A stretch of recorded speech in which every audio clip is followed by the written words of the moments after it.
Well, thank you very much for that very warm welcome.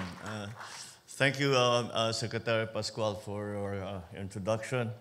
I begin today by acknowledging the Wurundjeri people of the Kuli Nation, traditional owners and custodians of the land on which we are having our meeting today.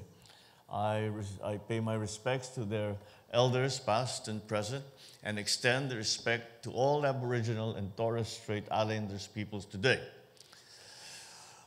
With us here today are the House Speaker, Speaker of the House of Representatives of the Philippines, Speaker Martin Romualdez, Secretary of Finance, Ralph Recto, of course, the Secretary of the Department of Trade and Industry, Secretary Fred Pascual, and Secretary Lutilla, who has been demoted to the lower level of the... I don't know why that happened, but Secretary Popo Lutilla is also here. And the Special Assistant for Investments in the Philippines, Frederick Go. Ladies and gentlemen, good morning. Also joining us is our ambassador, Helen de la Vega, and we have also with us the ambassador of Australia to the Philippines, Ambassador H.K. Hughes. And of course, all our distinguished guests, our very valuable partners in the private sector, and those of you who have now put in your minds and have put in your consciousness the possibilities and potentials of the Philippines. Australia holds a special place as the Philippines' newest strategic partner in the Indo-Pacific region. Through this visit, we are sending a clear message that the Philippines is enhancing our regional economic integration agenda on several aspects.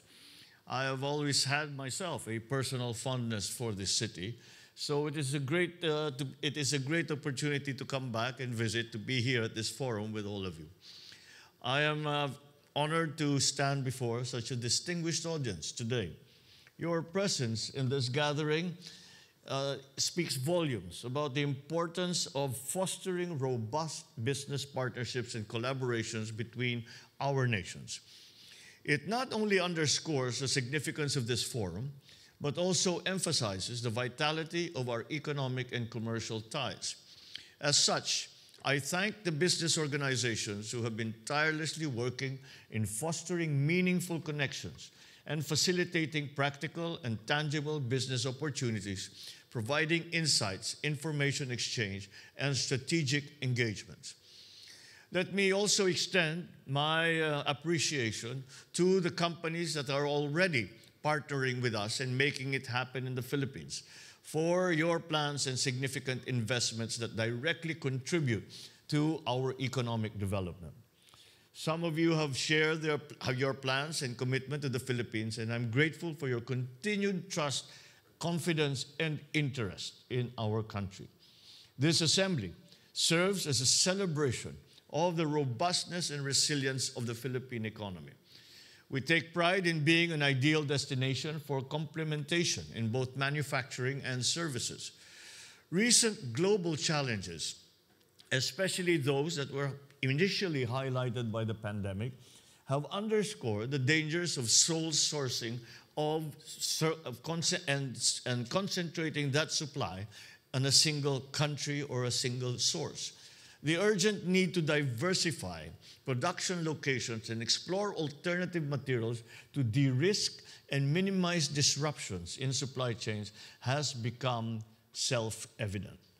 Moreover, the transition to a low-carbon or net zero scenario has further propelled the de-risking trend. So for the Philippines, these global developments present an opportunity to enhance our participation in regional and global value chains. As part of our development strategy, we are keen to explore new avenues of cooperation and foster mutually beneficial partnerships that are commercially meaningful, but also have a social effect. I invite esteemed Australian businesses to consider the Philippines as a reliable partner that can support your expansion and operations. Let us embark on a journey of strengthened economic ties, mutual growth, and shared successes. We remain steadfast in our commitment to purposeful reforms evident in key legislative amendments. And it is why we always ask members of the leadership of the legislature to join us, because many of the plans that we have and many of the initiatives that we are proposing and endorsing require new legislation. It is a new world, it is a new economy, it is a new global economy to which we need to adjust not only our business sector, not only our private sector, not only our finance sector, but also our legislative sector to change, to make the very important structural changes that are necessary for us to adjust to the new global post-pandemic economy. For example, the amendments to the Public Service Act, the Foreign Investments Act, the Real Trade Liberalization Act, and Renewable Energy Act, they all mark a new era for strategic investments, coupled with streamlined businesses, infrastructure development, and the Comprehensive Tax Reform Program, or the CREATE Act. These reforms position the Philippines as one of the fastest growing economies in Asia. In fact, we are in the process of improving the reforms under the CREATE Act. And we have used as a guide the inputs that we have received from potential and present investors in the Philippines in terms of the ease of doing business, in terms of modifying the tax structure, in terms of making it a more attractive investment destination. Our overhaul of fiscal incentive structures and responsive policies, including those facilitating public-private partnerships, or PPPs, play a pivotal role in promoting private sector participation.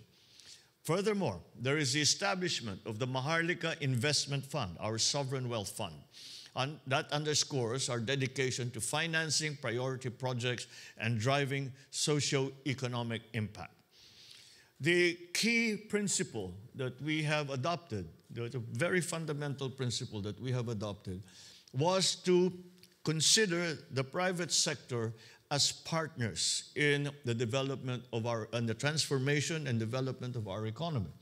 It is very early on, we quickly recognize that government can do very much, but we must also realize that government cannot do it alone. And the private sector does many things that government does not do. And there are certain things that government does that private sector actually would be better at doing than leaving it with the government. And so these partnerships have become very important, are central to any transformation, any success that we may enjoy in the near future. This is the view of our strategic financial planners, our economic group, and altogether we have all come to that conclusion, and it is something that we continue to promote and to continue to encourage. So we prioritize the ease of doing business, exemplified by efforts to simplify tax payments, streamline regulations, and showcase our unwavering support for businesses, which I signed Executive Order number 18, which establishes green lanes for strategic investments, simplifying procedures and reducing bureaucratic hurdles. Simply speaking, these green lanes are, as we are slowly transforming the way we do business, both in the bureaucracy, both in government, and of course in the general economy, as we are awaiting the legislation to come through, as these have to be very examined in very close detail, we have established these green lanes. And the general idea is that for any investor who comes to the Philippines, that they will no longer have to wing it, as it were, and try to go through the documentation process and learn as they go along. they will be taken in hand by a specific person and a specific group in each department, the relevant department, and that group will attend to all the needs of a prospective investor so as to be able to put up a company, to start a bank account, to get the permitting down, to get the clearances, etc. And this we do so as to make more rapid the entry of foreign direct investment, but also to make businesses more profitable, because the costs that are implied by inefficiencies are lessened at the very least. So I am pleased to announce the enactment of 3 priority bills. The Public-Private Partnership Code of the Philippines, which paves the way for transformative partnerships and fosters infrastructure development. Number 2, the Internet Transactions Act, which provides the framework for a robust digital economy, aligning the country's policy with the demands of the 21st century. And finally, the Tatak Pinoy Act, or the Proudly Filipino Act, which I recently signed into law just last 26 February, which will support industry development and enable greater participation of the Philippines in global value chains. So we continue to accelerate and deepen policy reforms to improve the environment where businesses such as yours will continue to thrive. On renewable energy, a very important part of our strategic planning, we accord great importance to addressing climate change and achieving energy transition, as we in the Philippines are highly vulnerable to the climate crisis. In line with this, we have put in place several energy transition policies, investment enablers such as incentivizing energy efficiency and conservation that will support and facilitate the efforts to decarbonize the economy. This move strengthens our dedication to environmental stewardship and encourages the private sector to actively engage in sustainable practices. I recognize that Australia also places equal importance in this area, as it is a priority under the elevation of our strategic partnership. In this regard, I welcome the opportunity for greater cooperation on climate change and energy transition.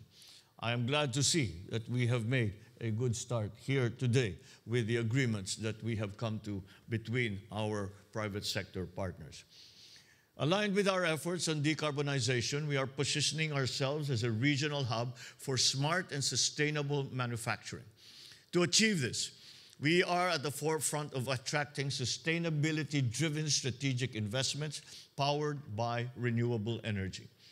We also recognize that there are complementarities to be explored in critical minerals, and we are open to having a dedicated dialogue with your companies about sustainable processing of green materials. This will be further supported by our strong adherence to high labor and environmental standards. We have our trade and investment policy tools in place through the ASEAN-Australia-New Zealand Free Trade Agreement and the Regional Comprehensive Economic Partnership Agreement to enable our regional economic integration agenda. I am hopeful that this will be complemented by other policy tools that will enhance Philippines-Australia supply chain partnerships and facilitate greater foreign direct investments. So in conclusion, let me reiterate our gratitude for your presence and active engagement in this forum. The members of my economic team will provide the support needed by your businesses for investments to continuously grow and prosper. Together with you as our strategic partner, we can make investments happen in the Philippines. I am confident that the relationships forged here today will contribute significantly to the economic vibrancy of both our nations. Thank you very much, and good morning to you all.